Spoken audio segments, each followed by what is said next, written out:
દાનવીરોની ભૂમિ કહેવાતા સુરતમાં Yashvi foundation charitable trust દ્વારા માતા પિતા વિહોણી ગરીબ દીકરીઓની બીજો સમૂહ લગ્ન યોજાયો, જેમાં 51 જેટલા નવયુગલોએ પ્રભુતામાં પગલાં માંડ્યા હતા. નવયુગલોને સુરક્ષા ભેટ તરીકે હેલ્મેટ આપ્યા હતા. યશવી ફાઉન્ડેશન ચેરિટેબલ ટ્રસ્ટ દ્વારા સતત બીજા વર્ષે સર્વજ્ઞાતિ સમૂહ લગ્નનું આયોજન કરવામાં આવ્યું હતું, જેમાં 51 નવયુગલોએ પ્રભુતામાં પગલાં માંડ્યા હતા. આ લગ્નમાં કુલ 51 દીકરીઓ કે જેઓ પિતા વિહોણી અને જરૂરિયાતમંદ હતી તેઓને પરિવારની હૂંફ આપી પાનેતરથી લઈને કરિયાવર સુધીની તમામ ભેટ સોગાતો આપીને વિદાય આપવામાં આવી હતી. જેમાં મુખ્ય અતિથિ વિશેષ તરીકે કેન્દ્રીય જળશક્તિ મંત્રી CR પાટીલ, ગૃહ રાજ્યમંત્રી હર્ષ સંઘવી, સાંસદ મુકેશ દલાલ, શહેર ભાજપ પ્રમુખ પરેશ પટેલ ઉપસ્થિત રહીને નવયુગલોને શુભકામનાઓ અને આશીર્વાદ આપ્યા હતા. સમૂહ લગ્નની શરૂઆતમાં નવયુગલો જાનૈયાઓ અને ઉપસ્થિત મહેમાનોએ પહલગામ આતંકી હુમલામાં માર્યા ગયેલા મૃતકોને મૌન પાડીને શ્રદ્ધાંજલિ પણ આપી હતી. આ નવયુગલોને સુરક્ષા ભેટ તરીકે હેલ્મેટ આપ્યા હતા. આજે યશવી ફાઉન્ડેશન દ્વારા 51 દીકરીના સમૂહ લગ્નમાં આવવાનું સૌભાગ્ય મળ્યું છે અને પરેશભાઈ સાથે મારે જે વાત થઈ કે હું 2006માં સુરત આવ્યો અને આ સુરતની જેવી ધરતી છે આપણી વિશ્વમાં, આપણી સુરતની એવી ધરતી છે જ્યાં દાન આપવાનો અહીંયાથી જ મહિમા જાગે છે. પરેશભાઈ તો હજી 2006 એટલે હજી તો કંઈ વરસ પણ નહીં કહેવાય, એને પણ એવી ભાવના જાગી કે મારે સુરતને કંઈ આપવું છે.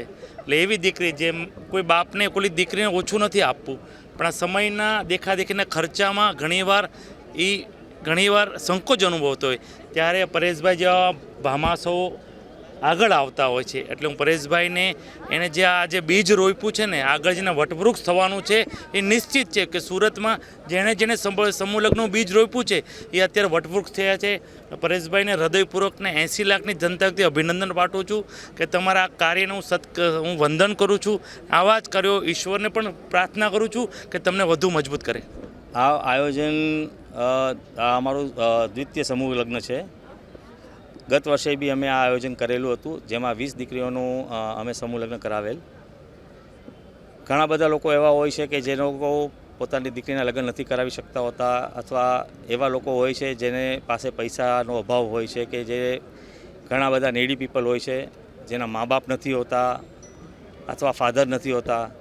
તો એ લોકોનું એક સપનું હોય છે કે સારી રીતે એનું લગ્ન થાય, અને એ લગ્ન માટે અમે પ્રયાસ કર્યા છે કે આ વખતે અમે 51 દીકરીઓના લગ્ન અમે કરાવ્યા છે. અને આ લગ્ન પ્રસંગે અમે એવી દીકરીઓને લગ્ન કરાવી રહ્યા છીએ તેમાંથી અમુક દીકરીઓ એવી છે જેના ફાધર નથી, અમુક દીકરીઓ એવી છે જે અનાથ છે. આમાંની મેક્સિમમ જેટલી બી દીકરીઓ છે એમાંથી 30 દીકરીઓ એવી છે કે જેના ફાધર મધર નથી, 10 દીકરીઓ એવી છે જેના ફાધર નથી. એટલે આવા બધા જે બી દીકરીઓ છે એમને સારી રીતે લગ્ન થાય, સારી રીતે એમનું જીવન નિર્વાહ થાય, આગળ એ સુખી થઈને એના સાસરે જાય, એવી અમારી પ્રયાસ છે. શ્રદ્ધાંજલિ આજે આપણે પહેલગામમાં જે હાદસો થયો છે, જે આપણા હિન્દુ ભાઈઓને જે રીતે નિર્દયપૂર્વક એ લોકોને મારવામાં આવ્યા છે, આજે શુભ પ્રસંગ છે, પણ આપણે એમને બી એક યાદ કરવા જરૂરી છે.